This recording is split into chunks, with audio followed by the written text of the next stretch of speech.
Thursday, June 12th edition of the Carolina Weather Video. Meteorologist Matthew East here along with you.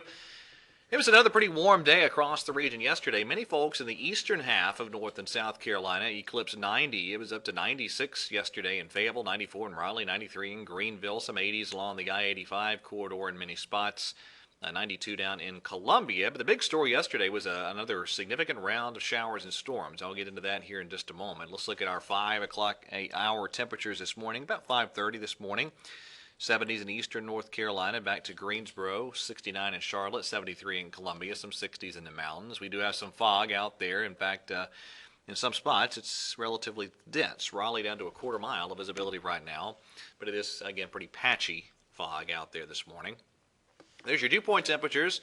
They're up there still. Very, very soupy air mass remaining in place. So, again, on that dew point comfort scale, uncomfortable to oppressive type of humidity remains in place across the region. That'll be changing, though, in some spots just around the corner. I'll talk about that in greater detail in just a second. Had, again, a good round of showers and thunderstorms yesterday in this very, very humid air mass, and very little change today. That's a look at the satellite and the radar over the past few hours, and just these clusters of showers and a few thunderstorms around the region. Now let's go back to yesterday, and this was the broad radar perspective from yesterday afternoon and through the night. A couple of things to notice here. You had one sea breeze type boundary lift northward and generate a lot of showers and storms, and then you had this separate area of showers and thunderstorms that originated down here in Georgia and South Carolina that lifted northeastward, and all that combined to give really a pretty active weather day across a good chunk of the region. And you had those two boundaries sort of combining in some spots, such as here in the Triad area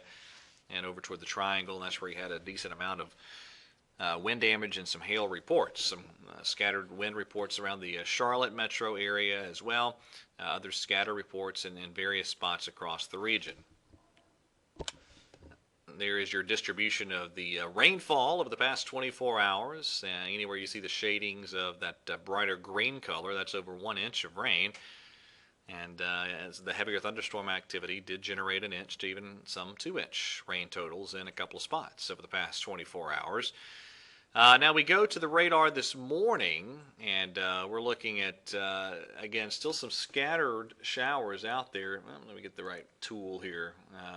Here we go. Some scattered showers out there in various spots across the region. A little recent development of some heavier showers. It's lifting up through parts of the Triad area. Again, this is all back during the 5 o'clock hour this morning, so this is dated by the time you're watching this.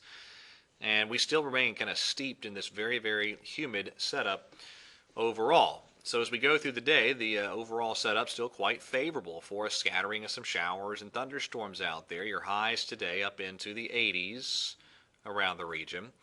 As we move on into tomorrow, still, I think, a pretty good opportunity for some areas of showers and thunderstorms as our Friday unfolds. Highs again in the 80s across most of the region.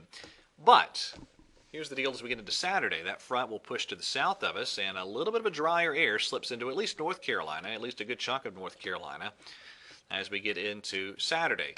You can see the impact of the, well, first of all, there's your highs Saturday, but I want to show you the result here with the dew point temperatures here coming up. First of all, there's your rain totals as we go through the next few days, and overall, again, it'll be hit and miss, but some folks that see the heavier storms could pick up another inch or two of rain. All right, so here's the result with those dew points here. Watch what happens as we get into Saturday. Those lower dew point temperatures begin to creep in from the north. Now, again, across southernmost North Carolina down toward Jacksonville and Wilmington down through South Carolina, you don't really see that much of that drier air arrive. But look at the dew points in the 50s in Greensboro and Raleigh by Saturday afternoon, and that'll be a lower humidity type of air mass. And that'll mean a significantly reduced rain chance. Not zero, but reduced rain chances over the weekend in North Carolina. And here's a peek at your Sunday, Father's Day highs in the 80s across the region. And overall tropical update, and again, on Time Warner Cable News, we do the tropical update for you at 21 and 51 minutes past the hour. Pretty quiet. Gulf of Mexico, no problems there. Caribbean Sea, no sign of any tropical development. Same story with the Atlantic Ocean. Things are very quiet all across the Atlantic Basin. All right, so let's go back to yesterday. Pretty good clustering of those wind reports and some hail reports across the eastern part of the country. And it was all due to this big upper level trough, which is a little bit further eastward today, but still close enough that I think we see a pretty good coverage of these areas of showers and thunderstorms out there. Now, this is the European model. We go out to tomorrow, and it's not overly impressive with the rain chances, but I still think some scattered showers and storms tomorrow. But then look what happens over the weekend. You can see that zone of showers and storms gets suppressed south, so areas I-40 and north, probably dry Saturday. Further to the south, at least fewer storms than what we've seen. And same basic setup there for Father's Day on Sunday. We keep going out in time here. This is Monday. We begin to see better chances for showers and storms creeping back northward. And I'm going to just keep that daily storm chance in play for us through a good chunk of next week. So this summertime pattern of daily storms continues, but some of us get a little bit of a break over the weekend. All right, that is it for today's edition of the Carolina Weather Video. Thanks for watching. Have a great day, and God bless.